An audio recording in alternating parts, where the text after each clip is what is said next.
Okay, so this study skills video will look at how to very much be an active participant in lessons and in your learning, and also specifically how to be an active listener in an activity or session, which I think we all take for granted, but I'm not sure necessarily students do particularly well. So some of the basics really, in terms of coming to a lesson, you should have or you should obviously be on time, early if possible, and you should bring any relevant material. So if you're working on a particular assignment or a particular booklet, obviously make sure you have what you need. Bring multiple pens, and a pencil is often valuable. We always recommend the 4-colour pens because that can help with note taking and sort of really differentiating between points that you want to jot down. Have rough paper. Sometimes you might be given materials to work on, but it's always important that you have rough paper with you. Think about seating where it's going to be best, not necessarily with your mates, but where you're going to be best suited to working. Bear in mind any hearing impairment or any sight impairment that you might need to consider. And if there were any homework materials or things that you've been asked to do for that lesson, obviously make sure you have that with you.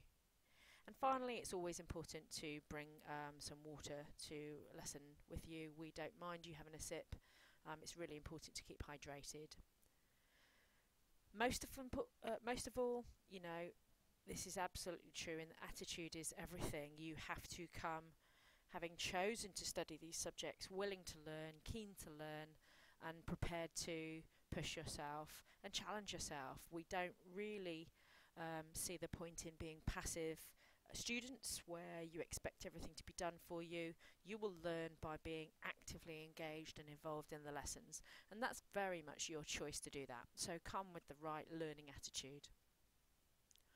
So let's have a look at active listening and how you can actively listen and help you make better notes. We've actually got a separate video for note making, which you'll I'm sure see.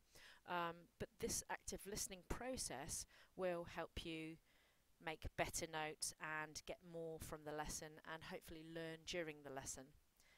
Often your teacher will give you cues for what you might need to attend to or focus on, or what you might need to jot down. So that's quite important. The lessons will often begin with reviews of what you might have studied before. So that's again a real focused way of highlighting important information. And there may be emphasis put by the tone, by the volume, by perhaps repetition of things that get said or phrases that get used, and that again is a big cue for you to pay particular attention to that. There may be word signals, so directly the teacher might say, and this is really important, or make sure that you understand this, or make sure you get this down. So it might be that direct and obvious. If they've written something on the board, there's a good chance that there'll be some importance to that content. And often at the end of lessons there will be summaries, which obviously will focus on the key elements of the session. So all of those things can really help you actively focus on the right content, not only for your learning in the lesson, but for your note taking and learning out of the lesson. So active listening, actually, the yellow image in the middle there, responsibility for their interest in a lesson is with you. Teachers will obviously do their best to try to help you engage and help it make you interested, but it very much is a choice, and if you choose to not be bothered, then you will absolutely lose out. So as we've sort of suggested before, you've got to come prepared before the lesson, have done any task that you're asked to do, come with the right attitude, come with the right materials. I said also about thinking about your seating position. This can't stress enough, because sometimes we end up moving people, which is a little bit sad at sixth form level, but you're there to learn, and we've got to get the right balance between interaction and distraction. Try to pick out the key facts. As obvious as it sounds, sometimes people listen and just hear a sprawl of noise. You've got to really fine tune and listen into the relevant bits. And active note taking or note making can help you do that. So this really helps you concentrate and focus. It sometimes takes effort to concentrate. Some lessons, often double lessons, or lessons where there's a topic that's not your favourite topic. This is what I've said here. Just because something's not your favourite topic, you can't switch off. You've got to really actively choose to give concentration and to make effort. So it's, again, the word that will come back again and again is it's active. It's not just you being in the classroom. You have to actively contribute to being there also. So what's the difference between hearing and listening? Essentially, hearing is a physiological factor. So you hear noise, you hear vibrations. It's quite sort of fundamental. Whereas listening is very much an active brain processing activity. And it's listening that you'll learn from. You won't learn from just hearing a load of noise in a classroom because you're passively sat there. So this reiterates we need you to be in class as an active participant. If you are note-taking, don't just write down everything that's said, or try to, firstly, because that's quite impossible. But it's not, this would not be an active listening process. This is just a relaying facts down. You haven't actively thought about the content of what you're listening to. And it's the active process. You've got to think about what's been said. And from thinking about it, you then decide what is best to note down. Or you think about what you might say in a discussion, or you think about what you might ask as a question. So listening is an active process of thinking and deciding and processing. In actual fact, we communicate, a lot of the time. You can see 70% of our time is communicating, but we'll do this in different ways.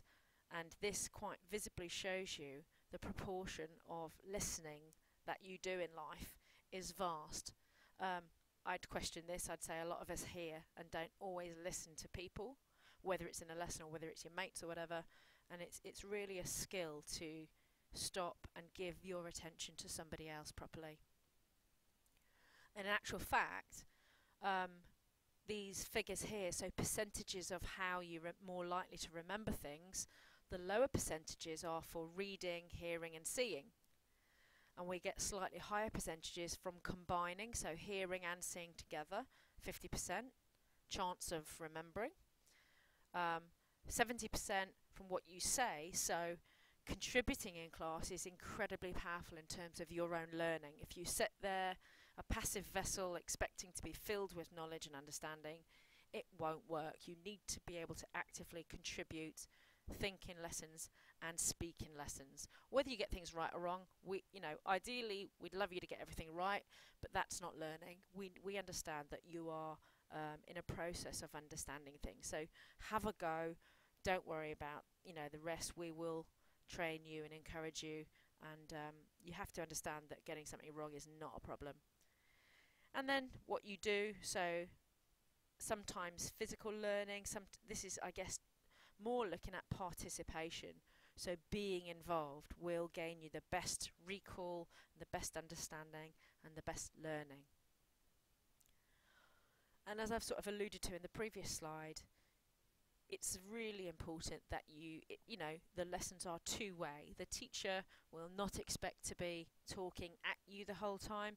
They will expect to have discussion, have communication, have you offer preferably answers. If you don't offer, you might get asked, but it's much, much, much nicer as a teacher to have students who are willing to have a go, willing to try, willing to share their thoughts, because you know what, you will learn loads from each other. And again, jotting down perhaps things that you hear that aren't sort of formal script of a lesson will be really valuable for you. And be prepared to ask questions. If you haven't got any understanding or you've missed the point, ask. It's absolutely the best thing to do. So just really for clarity, it is very much a two-way communication thing. To be an active participant in the lesson, you have to be there, prepared to have a go and prepared to think. And as stuffed as that sounds, sometimes students just attend lessons, and that's a massive difference.